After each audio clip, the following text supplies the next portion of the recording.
Hi friends, നമ്മളിന്ന് കാണാൻ പോകുന്നത് ഒരു ഡാമാണ് കേട്ടോ. നമ്മുടെ തൃശ്ശൂർ ജില്ലയിലെ ചിമ്മിനി ഡാമാണ് കേട്ടോ. ഈ ഡാമിൽ ഒത്തിരി വന്യമൃഗങ്ങളുണ്ട് കേട്ടോ.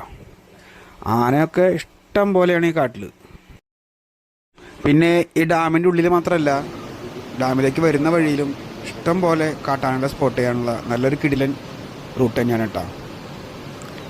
ആക്ച്വലി നമ്മൾ ആനയെ കാണാൻ വേണ്ടിയിട്ടൊക്കെയാണ് ആ റൂട്ട് കറങ്ങിയത്. പക്ഷെ ആനയൊന്നും കണ്ടില്ല. പക്ഷെ നമ്മൾ വ്യത്യസ്തമായിട്ട് വെറൈറ്റി ആയിട്ട് കുറച്ച് മൃഗങ്ങളൊക്കെ കണ്ടു കേട്ടോ. ഈ ഡാമിൻ്റെ മറുകരയിൽ കുറച്ച് കാട്ടുപോത്ത്, അതായത് നമ്മുടെ നാട്ടിലെ പോത്തുകൾ അവിടെ പെറ്റ് പെരുകി വളർന്നതായിട്ടൊക്കെ കണ്ടു. അങ്ങനെ അതിൽ പെട്ട ഒരു പോത്തിനെയാണ് കേട്ടോ ഇപ്പം നിങ്ങളീ കാണുന്നത്. എങ്ങനെ അപ്പോൾ സംഭവം വെറൈറ്റി അല്ലേ? ഇനി ഇതിലും വെറൈറ്റി ആയിട്ട് സംഭവം കൂടി നിങ്ങൾക്ക് കാണിച്ചു തരാം കേട്ടോ. Please wait. ഇത് കണ്ടപ്പോൾ അപ്പം നിങ്ങൾ വിചാരിക്കും ഒരു കാക്ക വേഴാമ്പലിനെ കൊത്തി ഓടിക്കുന്നതാണോ വെറൈറ്റി? അല്ല, വെറൈറ്റി ഇനിയുണ്ട്. അല്പം വെയിറ്റ് ചെയ്യട്ടാ. ഇതാണ് ഞാൻ ആ പറഞ്ഞ വെറൈറ്റി.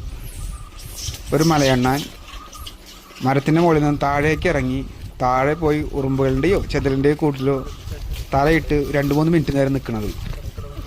എന്താണ് അതിൻ്റെ അത് ഉദ്ദേശിക്കുന്നത് മനസ്സിലായില്ല. ഇതാണൊരു വെറൈറ്റി. അവിടെ ചെതലിൻ്റെ ഈ ഉറുമ്പിൻ്റെയോ കൂടുണ്ട്, അതിലാണ് ഈ ചെന്ന് തലയിട്ട് നിൽക്കുന്നത്. ഞാൻ ക്യാമറമായിട്ട് പിന്നാലെ ചെന്നിട്ടും അതിനൊരു അനക്കവും ഇല്ല. എന്താ സംഭവിച്ചതെന്ന് എനിക്കും മനസ്സിലായില്ല. ഒരു 2-3 മിനിറ്റ് കഴിഞ്ഞപ്പോൾ അത് വീണ്ടും മരത്തിലേക്ക് തന്നെ കയറി. ഇതെന്താണ് ഇതിൻ്റെ പ്രതിഭാസം മനസ്സിലാവുന്നില്ല. ഇതാണ് ഞാൻ പറഞ്ഞ വെറൈറ്റി. ഇത് വെറൈറ്റി ആയിട്ട് നിങ്ങൾക്ക് എന്താണ് ഇതെന്ന് മനസ്സിലാവുന്നത്? എന്തുകൊണ്ടാണ് അത് അങ്ങനെ പോയി നിൽക്കുന്നതെന്ന് അറിയാവുന്നുണ്ടെങ്കിൽ ഒന്ന് കമൻറ്റ് ചെയ്തേക്കിട്ടാ. കണ്ട, അതതിൻ്റെ ഒരു 2 മിനിറ്റ് അവിടെ ചെന്ന് നിന്ന് അത് കഴിഞ്ഞ് ആൾ പതുക്കെ വീണ്ടും കൂളായിട്ട് മരത്തുമ്പോൾ കയറിപ്പോയി.